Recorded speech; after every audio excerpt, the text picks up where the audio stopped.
so very much.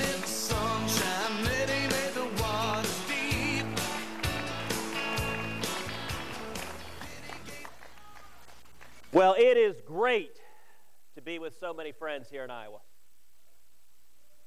Thank you, Gopal, for that very kind introduction. Thank you, AJ and David, for inviting me here today. Thank you, Governor Branstad, Lieutenant Governor Reynolds, for the gracious hospitality. Thank you, my friend Chuck Grassley, for welcoming into your home state with so many dear friends of yours. And thank you to each of you for coming out tonight. I promise you, I'll do everything humanly possible to try to speak for less than 21 hours.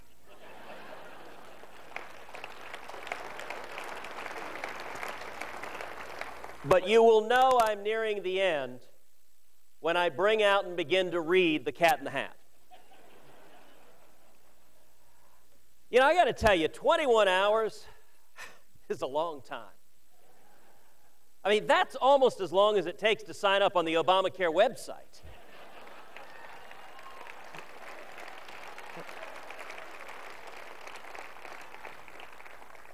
You know, every one of us is grounded, is kept who we are by our families, and I am particularly proud to have the opportunity to introduce to each of you my wife, Heidi Cruz.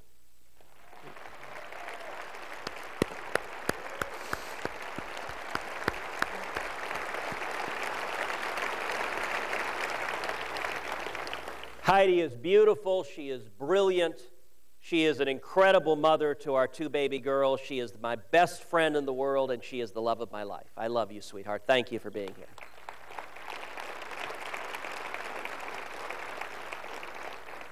And you know, talking about family keeping one grounded, we have a tendency when you're in the midst of heated battle to think that that battle is of great importance.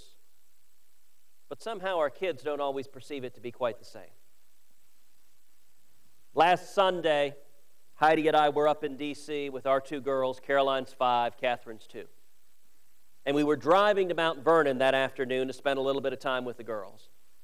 And Caroline, the 5-year-old, asked her little sister, she says, "Catherine, what do you want to do when you grow up?" And Catherine says, "I want to work in the U.S. Senate. I want to work with Daddy." And Caroline goes, "That's boring. We're going to be in a rock band." And then she threw in the zinger. She said, "Besides, Daddy will be dead by then." That's a true story. I'm sitting there driving the car while she said that. I have to admit, I wondered if Caroline had been talking with Republican leadership. If she knew something, maybe I didn't. You know, I am here tonight more than anything else with a word of encouragement, with a word of hope, and with a word of optimism. What I want to talk to you about tonight is that we are facing extraordinary times. The answer to what we're facing is growth. Only the people can turn us around, and the fight is worth it. Let's start with the extraordinary times we're facing. This is not a typical moment in the political process. We are facing extraordinary threats to our nation. We are seeing an administration that seems bent on violating every constitutional protection we have in the Bill of Rights.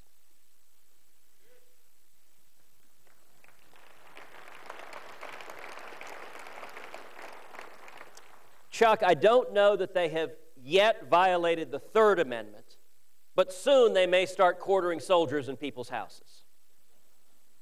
If you look at the First Amendment, at the complete disregard this administration has treated religious liberty, whether it is telling servicemen and servicewomen that they cannot share their faith with others or risk discipline, the idea that the men and women who risk everything to defend our liberties check their constitutional rights at the door is anathema to who we are as a people.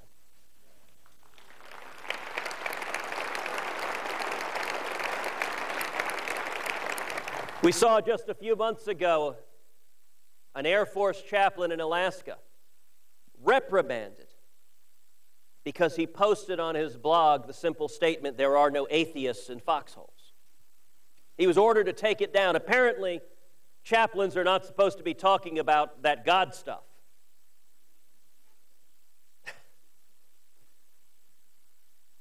Now, this particular chaplain, that phrase, he was quoting President Dwight D. Eisenhower, who I would note had some passing familiarity with the military. We've seen the assault on our Second Amendment. No administration in history has tried to come after the Second Amendment like this administration. Now, Vice President Joe Biden,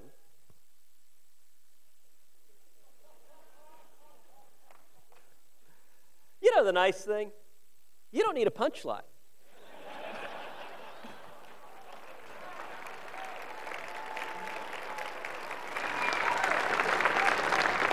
You just say his name, people laugh.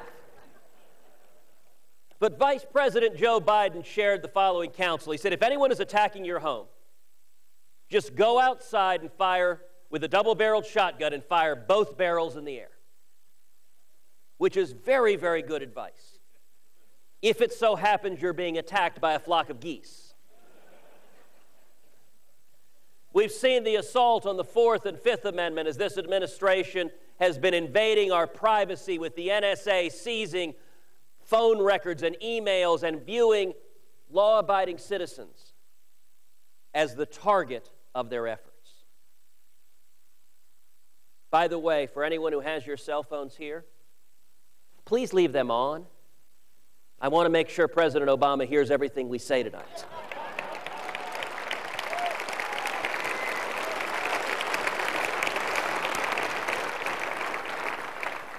And we've seen the assault on the 10th Amendment as the federal government's power has extended beyond and beyond and beyond the limits. And no extension is more egregious than that power grab that is Obamacare.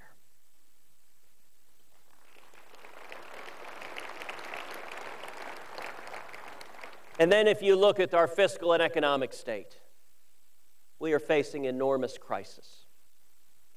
For the last 4 years, our economy has grown, on average, 0.9% a year. 0.9% a year. You know, there's only one other 4-year period since World War II of 4 consecutive years of less than 1% growth. That was 1979 to 1982. That was coming out of the Jimmy Carter administration. It was the same failed economic policies, out of control spending, taxes, and regulation, and it produced the exact same economic stagnation. People are hurting all across this country. We are at the edge of a fiscal and economic cliff. You know, I'm reminded of last fall when I had the opportunity to speak at the National Republican Convention in Tampa. And I talked about the national debt. I talked about our 2 little girls, Caroline and Catherine. And that night, Heidi and I went back to the hotel room. We're sitting in there about 1:30 in the morning. And I pulled out my iPhone and began looking at Twitter. And Paula Poundstone, the comedian, it so happened she watched the convention that night. I guess she didn't have anything better to do. And she sent a tweet. She said, Ted Cruz just said, when his daughter was born, the national debt was $10 trillion. Now it's $16 trillion. What the heck did she do? Heidi and I laughed so hard we almost fell out of bed. But you know what? Caroline is 5. In her short life, our national debt has grown over 60%. What we are doing right now is fundamentally immoral.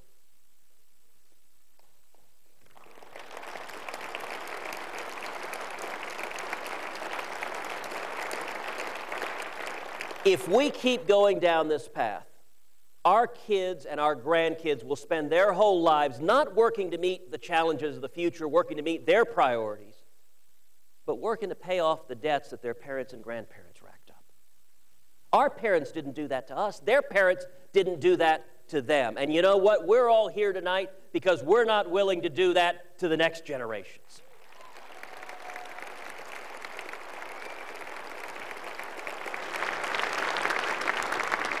So that leads to my second point. Growth is the answer. Growth, if there's one word every Republican should have tattooed on his hand, it is growth. The book of Ecclesiastes tells us there's nothing new under the sun. I'm going to suggest the challenges we're facing right now are very, very similar to the late 1970s.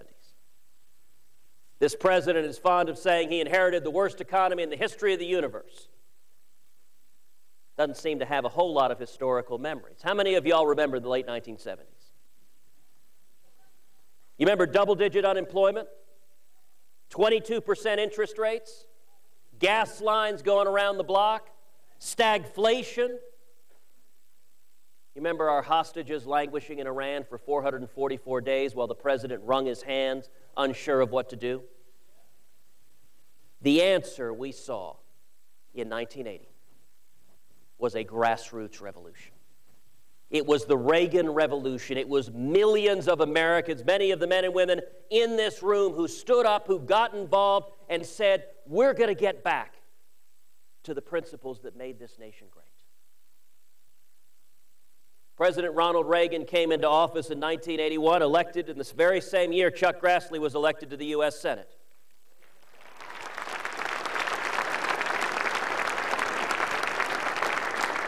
And he implemented policies the exact opposite of those President Obama implemented. Instead of jacking up taxes by $1.7 trillion, he cut taxes and simplified the tax code. Instead of exploding spending in the national debt, he restrained the growth of federal spending. And instead of unleashing regulators like locusts to destroy small businesses, Reagan restrained federal regulation and turned it back. The result was some of the most incredible economic growth this nation has ever seen. By the fourth year of Reagan's presidency, 1984, anyone know what the rate of GDP growth was? 7.2%. What does that mean? What does that mean in practical terms? Well, if President Obama, coming into office, inheriting the same lousy economy that Ronald Reagan inherited, had implemented the same policies, and if those economic policies had produced the same economic growth by today, we would have an additional 7 million new jobs in this country. That is the equivalent of taking every single person who is unemployed in 46 of the 50 states and having a new job for each and every one of them.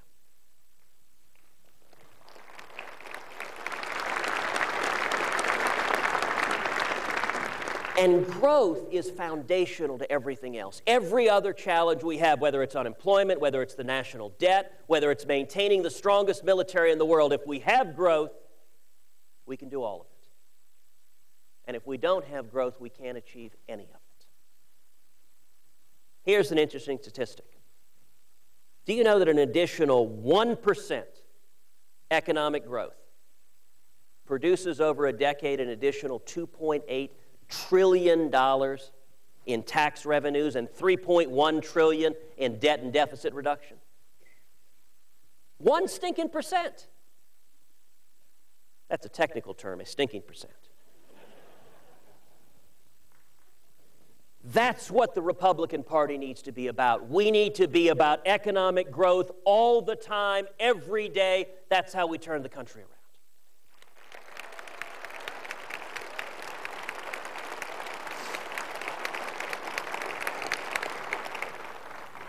So how do we get it done? And that's my third point. Only the people can turn us around.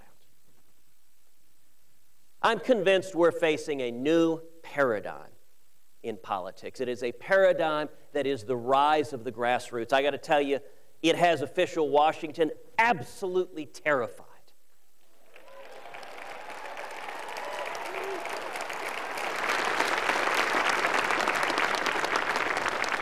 But this new paradigm has been beta tested.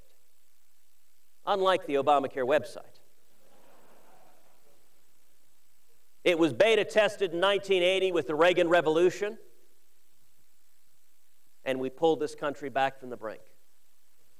And if you look at this past year, we have been seeing over and over and over again the power of the grassroots. One of the very first things I was proud to participate in the U.S. Senate this spring was standing side by side with my friend Senator Rand Paul in his epic filibuster against drones.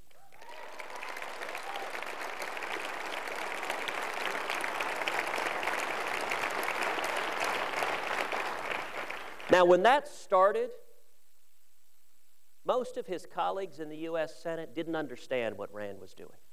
They thought it was curious, quixotic, it didn't make any sense. And something incredible happened. We started to see people all over the country going online, going on Facebook, going on Twitter, speaking out and saying, defend our liberty, defend our constitutional rights. And as a result of y'all's leadership, as a result of the grassroots rising up, the next day, President Obama was forced to do what he had refused to do for 3 consecutive weeks, which is admit in writing the Constitution limits his authority to target U.S. citizens with drones.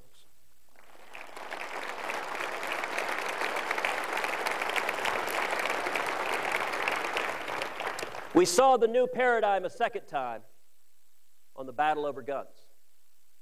Following the tragic shooting in Newtown, Connecticut, President Obama didn't come out as he should have, targeting violent criminals. And listen, I think violent criminals, we should come down on them like a ton of bricks.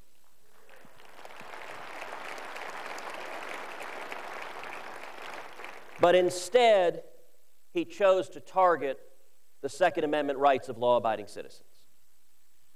And I got to tell you, conventional wisdom in Washington was this was unstoppable. Early on in those first few weeks, Chuck and I both sat in those lunches, and if that vote had happened early, it would not have been pretty. And once again, the same thing happened.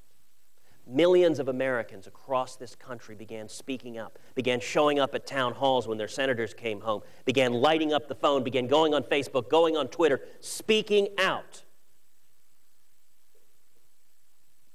The lead alternative to President Obama's Second Amendment infringing bills, the law enforcement alternative, was a bill that was entitled the Grassley-Cruz bill, that I was very proud to write side by side with your Senator Chuck Grassley in his office.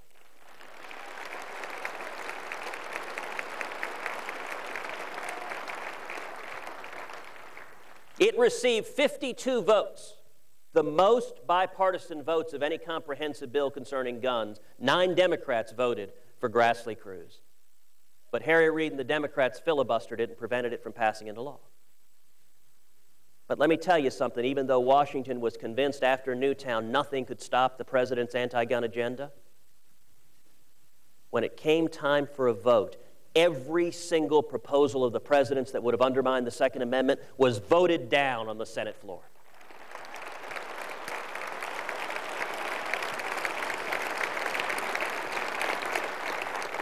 That was the power of the grassroots. A third time we saw concerned immigration, where the president, along with Senate Democrats, made a push to grant amnesty to those here illegally and not to secure the borders. And they pushed it through the Senate. They had the votes to push it through the Senate. But the American people rose up in overwhelming numbers and said, no, we don't support granting amnesty without securing the borders and solving the problem.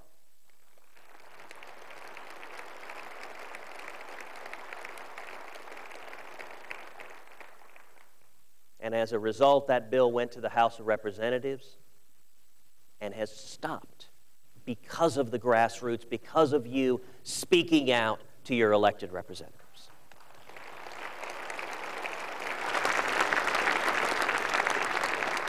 A fourth example was Syria. The president announced to the world that he intended to launch unilateral military attacks against Syria, and leaders from both houses of Congress within days came out publicly supporting him. And in Washington, it was a done deal. This was happening. There was no stopping it. And then what happened? What happened is the same thing. The American people began speaking up over and over and over again, louder and louder and louder. I'll tell you, in our offices, the calls were coming literally 100 to 1. And the answer that the grassroots said is, we don't want to put America in the middle of a sectarian civil war between Sunni and Shiite where the U.S. national security interest is not present and real.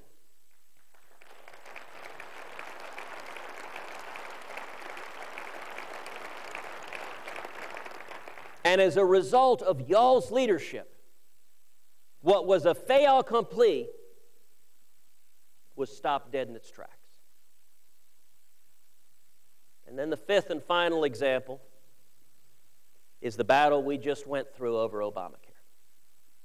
Now, if you read the New York Times, well, that's your first problem.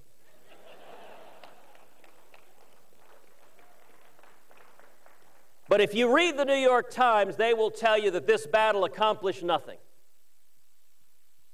Let me tell you, I think collectively we accomplished a great deal.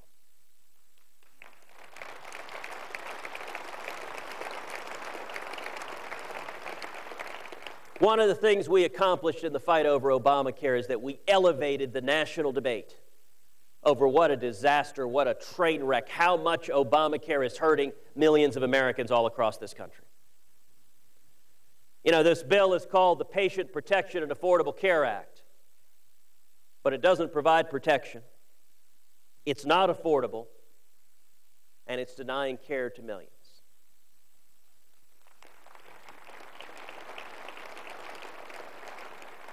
The one word in the title that's true is patient, because if you log on to the website, you've got to be very patient.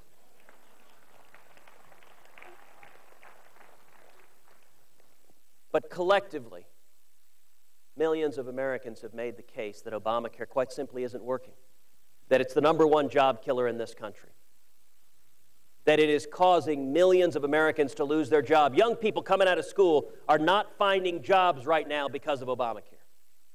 Single moms all across this country are being forced to work part-time, trying to feed their kids on 29 hours a week because of Obamacare. Hardworking families who are struggling to provide for their children are getting skyrocketing health insurance premiums because of Obamacare. And people all over this country right now are getting notifications in the mail that their health insurance is being canceled because of Obamacare.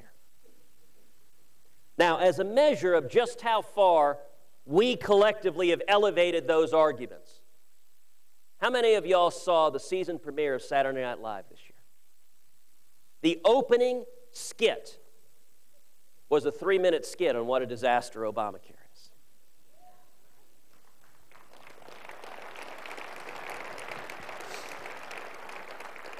HHS Secretary Kathleen Sebelius went on Jon Stewart's comedy show. If you haven't seen it, go Google it. He ripped her apart. Jon Stewart asked her, the president's given an exemption for big business for a year. Why not give a delay to hardworking Americans? That's a liberal comedian on television making that argument.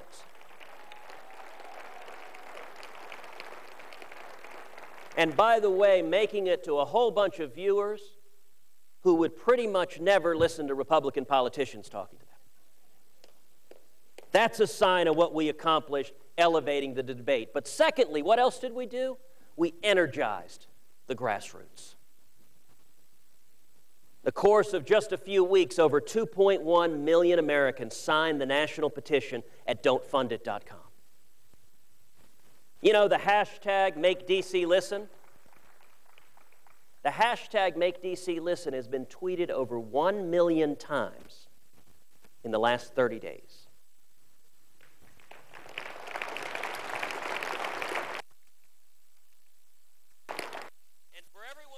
About wanting to win elections in 2014. Particularly in an all-year non-presidential year, nothing matters more than an energized and active and vocal grassroots America. That's how you win elections.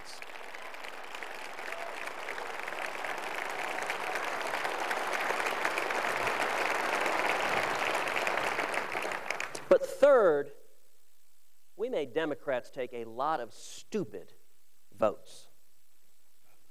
Let me highlight one in particular.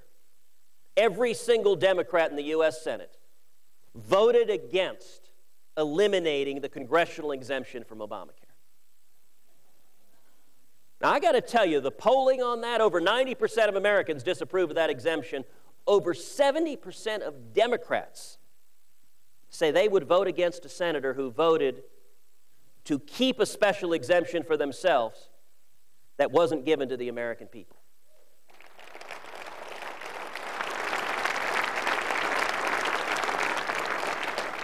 And yet when the House of Representatives passed a continuing resolution funding the government and repealing that exemption, Harry Reid marched all 54 Democrats off that cliff. By the way, the language in Obamacare that subjects members of Congress to the same rules on the exchanges that the people who are stuck with it are facing, it won't surprise anyone in this room that that language is known as the Grassley Amendment.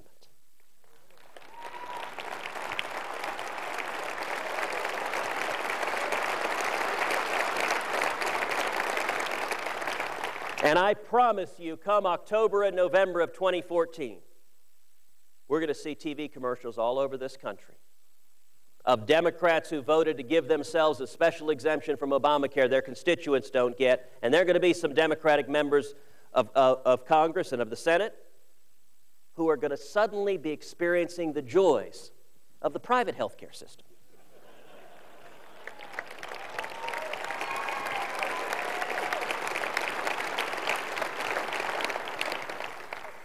But the fourth benefit is we demonstrated the power of what the people, what the grassroots could do.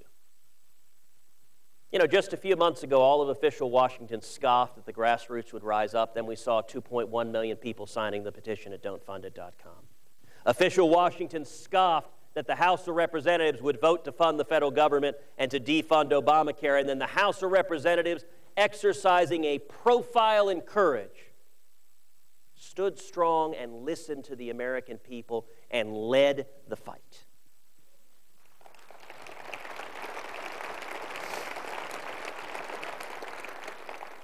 Now, we didn't accomplish our ultimate policy goal in this battle, and we didn't because, unfortunately, a significant number of Senate Republicans chose not to unite and stand side by side with House Republicans. Had we stood together, I'm convinced the outcome of this fight would be very, very different. But listen, none of us thought taking on the Washington establishment was going to be easy. None of us thought this was going to be a simple path. We all understood it was going to be an ongoing effort, and right now, I am more encouraged than ever. If you look at the 5 instances I talked about of the power of the grassroots, 4 of the 5 have been complete victories. In baseball terms, for those of you following the World Series, that's batting .800. That's double Ty Cobb.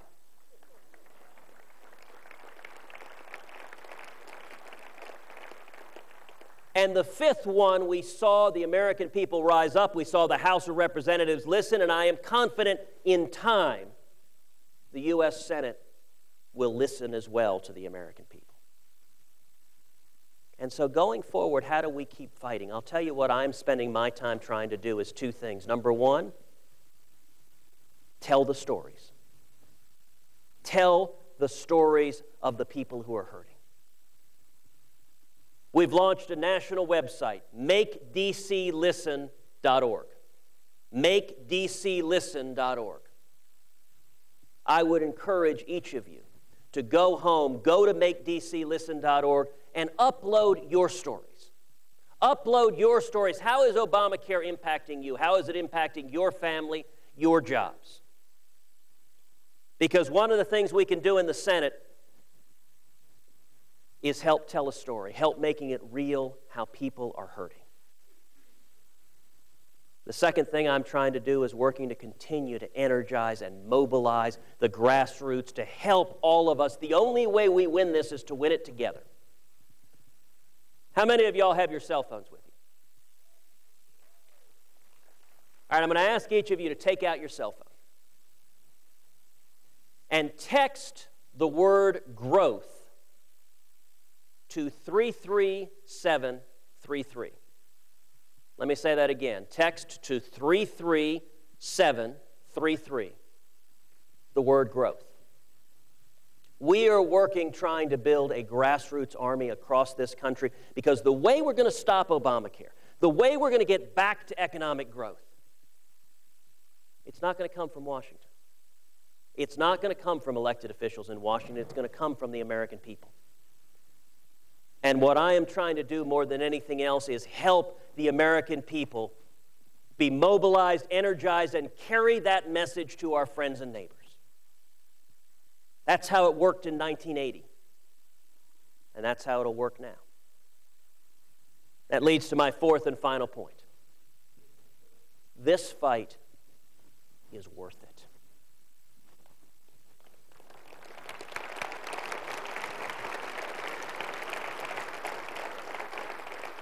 This fight is worth it because, for one thing, it is the path to victory. You know, the media loves a false dichotomy. They love talking about Republican Civil War. It's interesting. You have well-meaning folks, like the New York Times, giving advice on how the Republican Party should save itself. That's a little bit like taking health care advice from Dr. Kevorkian. They are not desiring the same end outcome that you're desiring.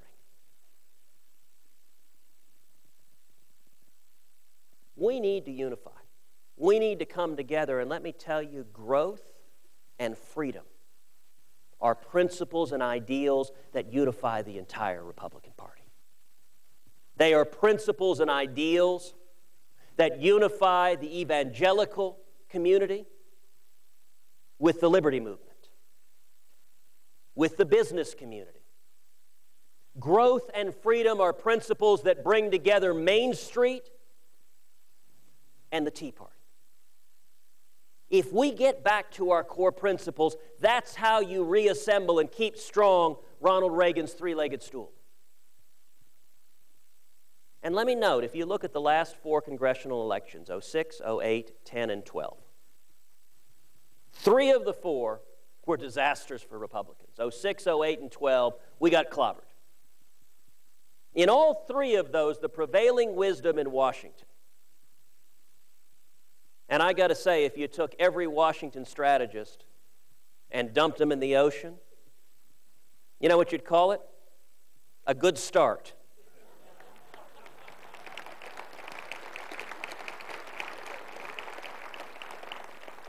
But 06, 08, and 12, the Washington strategists said, Republicans, keep your head down.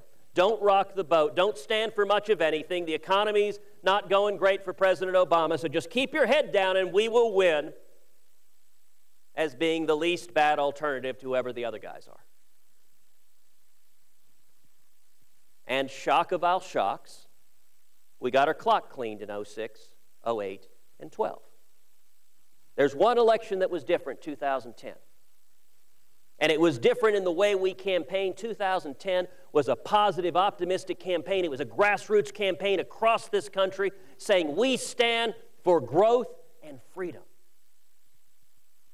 And we stand unambiguously against Obamacare because it is hurting millions of Americans. And what happened in 2010? Republicans won a tidal wave victory, taking control of the House, picking up seats in the Senate. And what do all the Washington strategists say in 2014? Let's go back to the model of 06, 08, and 12. You guys pushing for a stand on Obamacare, that's risky. No. Just keep your head down and we'll win races. That's not how you win races. By the way, it's driven by the old Nixonian adage that in the primary you run to the right, in the general you run to the left. What complete poppycock.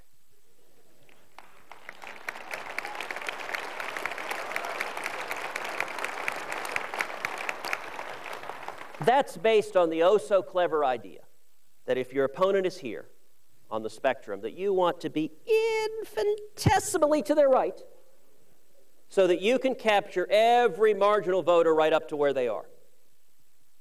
The problem is, if you do that, you destroy every single reason anyone has to show up and vote.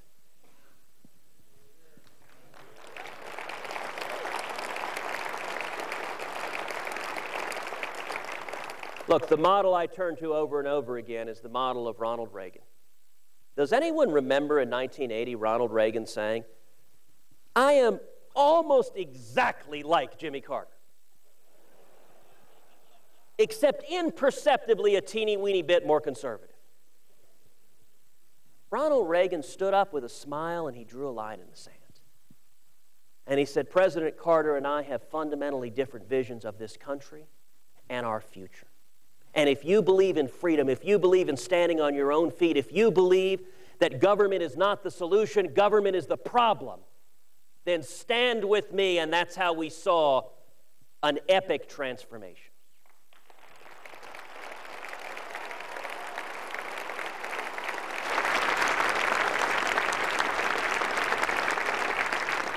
But the second reason why this fight is worth it is that growth is fundamental to opportunity.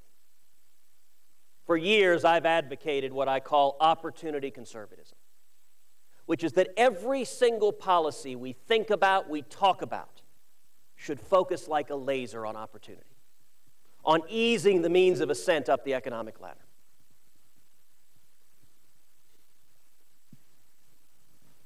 The biggest lie in all of politics is that Republicans are the party of the rich. You know, the top 1%, those evil millionaires and billionaires the president demagogues against all the time?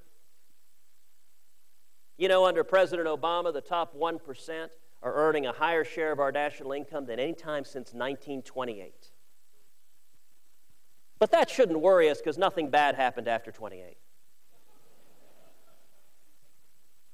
Who has been hurt by the Obama economy? Who are the people who are hurt the worst? Who have been the losers under the Obama economy? They're the most vulnerable among us. They're young people, they're Hispanics, they're African Americans, they're single moms. Those are the ones losing their jobs. Those are the ones pushed into part-time work. Those are the ones losing their health care. And as Republicans, we should be championing opportunity for people who are struggling.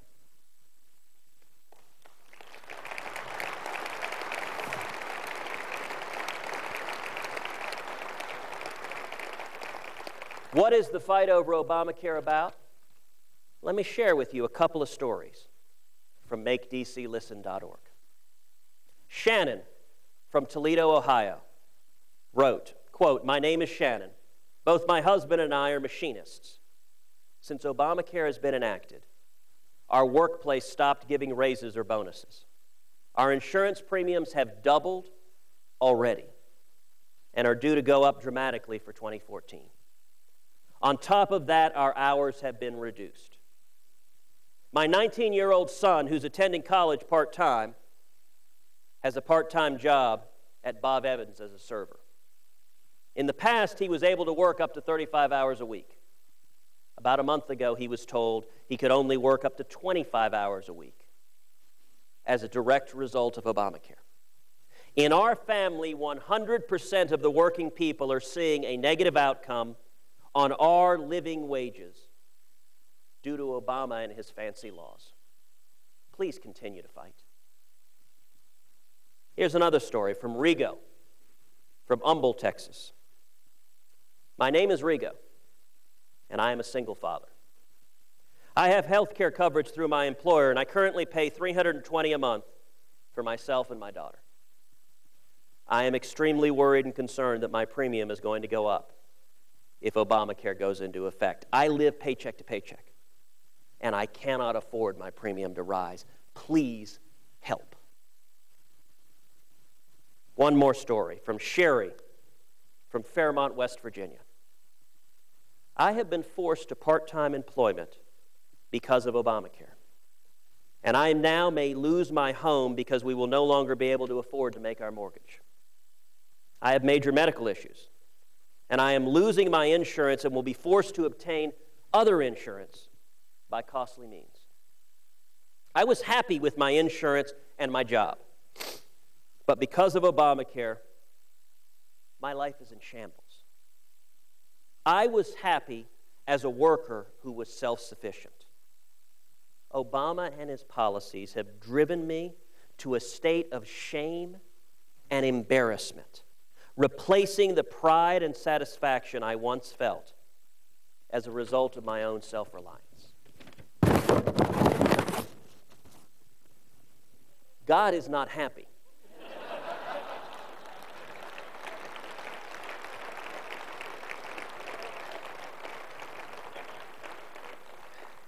These are real people feeling real pain because the Obama economic agenda does not work. And we need to make the case to every young person in the Hispanic community, in the African American community, to single parents struggling to provide for their kids, that the greatest engine of prosperity and opportunity the world has ever seen is the free market system of the United States of America.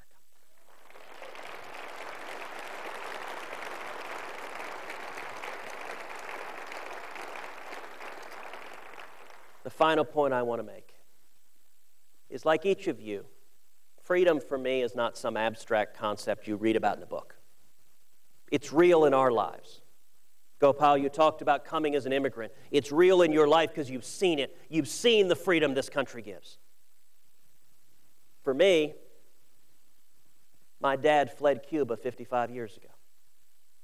As a teenager, he fought in the Cuban Revolution. He'd been thrown in prison and tortured by Batista's regime, beaten almost to death. Today, my dad's a pastor in Dallas. His front teeth are not his own because they were kicked out of his mouth in a Cuban jail when he was a teenager. When my father came to Texas in 1957, he was 18. He couldn't speak English. All he had was $100 sewn into his underwear. I don't actually advise carrying money in your underwear. But for the young people who are here today, imagine being 18 in a strange land where you don't know anybody, you don't speak English, and you have nothing. He got a job washing dishes, making 50 cents an hour. He worked 7 days a week, paid his way through the University of Texas, graduated, got a job, and went on to build a small business, to work towards the American dream. When I was a kid, my dad used to say to me over and over again, when we faced oppression in Cuba, I had a place to flee to. If we lose our freedom here, where do we go?